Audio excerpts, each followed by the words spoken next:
Olá meus amigos, tudo bem?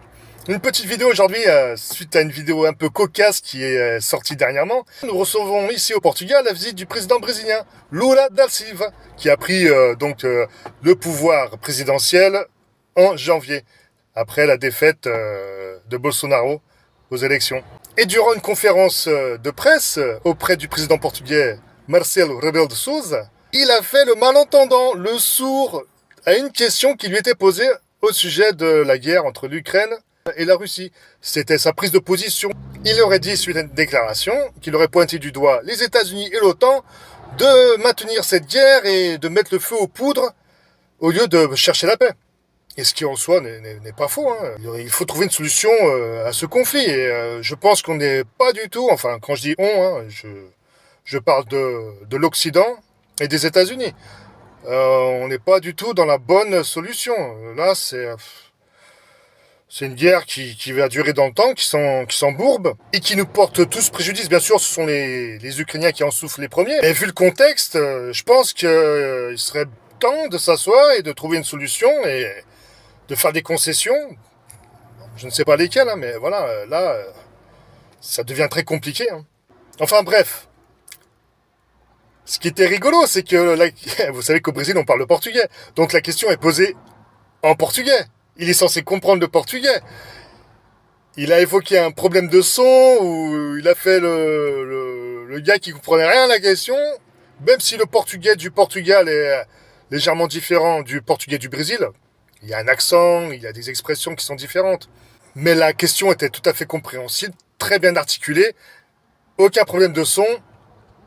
Il a évoqué un problème de son, enfin, en gros, il a gagné du temps, il a voulu gagner du temps pour répondre à cette question. Il s'est senti obligé de répondre à la question parce qu'après, du coup, le président portugais lui a fait la traduction du portugais en portugais, hein, à l'oreille de Lula, lui dire, bah voilà, il faut que tu dises ça, enfin, c'est par rapport à tes déclarations, voilà. La question, voilà, se traite de ce sujet. Il va falloir que tu répondes. Tu peux pas fuir la réponse. Donc voilà, après il a répondu avec l'intervention du président portugais, et il a répondu très bien d'ailleurs à la question de la journaliste. Privilégions la paix. Il faut savoir que le Brésil fait partie des BRICS. Et dans les BRICS, il y a la Russie. Donc oui, il y a des intérêts, bien sûr. Il y a des tas d'intérêts géopolitiques au milieu de tout ça. Comme la Chine, le fameux discours qui invoque un discours de paix, et donc il y a tout un stratège derrière tout ça. Il va pas se cramer devant Poutine, devant la Russie, parce qu'il y a des intérêts économiques. Hein. Il dit dans sa réponse qu'il veut tout simplement la paix. Mais il va falloir faire avec de nouvelles conditions. Les États-Unis ne sont pas dirigés vers le Brésil. Voilà, je vais vous laisser voir le passage où justement où on voit Lula qui fait son sourd. Peut-être qu'il est sourd d'oreille, hein, parce que bon, il a atteint un certain âge. Mais bon, je pense vraiment qu'il a vraiment joué le temps et il a vraiment voulu esquiver cette réponse. Mais voilà, je vous laisse avec la petite vidéo. Je vous dis à bientôt pour des prochaines vidéos. Força Portugal, Força Brasil. Et de la paix, on veut de la paix, que vous réglez ce conflit au plus vite parce que là, ça devient fatigant, hein. Ciao, à bientôt. Até a próxima! Sobre este mesmo assunto, ao Presidente do Brasil, que há uma semana afirmou que os países da União Europeia, entre os quais se inclui Portugal, estão contribuindo para a continuidade dessa guerra, eu pergunto se mantém essas palavras. Eu confesso que eu não... Não foi fácil de ouvir, tem que ser baixo. Há uma semana afirmou... Tá. Eu percebi, porque já a conheço há muito tempo. Há uma semana afirmou que os países da União Europeia, entre os quais está Portugal, estão a contribuir para a continuidade da guerra na Ucrânia. Eu pergunto se mantém essas palavras. Eu sinceramente não consigo entender. Sim, são as suas palavras sobre a questão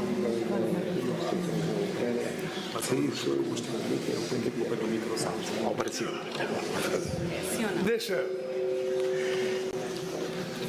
Deixa eu falar uma coisa sobre a guerra da Rússia e da Ucrânia. Faz tempo que meu país tomou uma decisão de que nós condenamos a Rússia pela ocupação do espaço pela ocupação e ferir a integridade territorial da Ucrânia. Isso logo nos primeiros dias. E temos voto na ONU nesse sentido, fazendo críticas à ocupação. Entretanto, nós não somos favoráveis à guerra, nós queremos a paz. O Brasil está tentando já há alguns dias.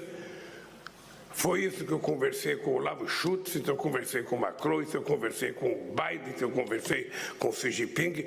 O Brasil quer encontrar um jeito de estabelecer a paz entre Rússia e Ucrânia. O Brasil não quer participar de guerra.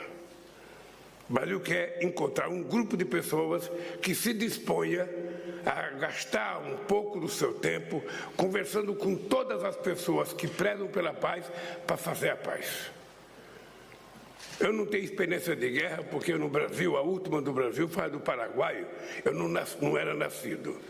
Mas eu tenho experiência de muitos movimentos sociais, conheço quando se radicaliza muito ou não. Às vezes você começa uma luta pensando que vai acontecer uma coisa, não acontece e depois você não sabe como parar. No caso da guerra, a Rússia não quer parar, a Ucrânia não quer parar.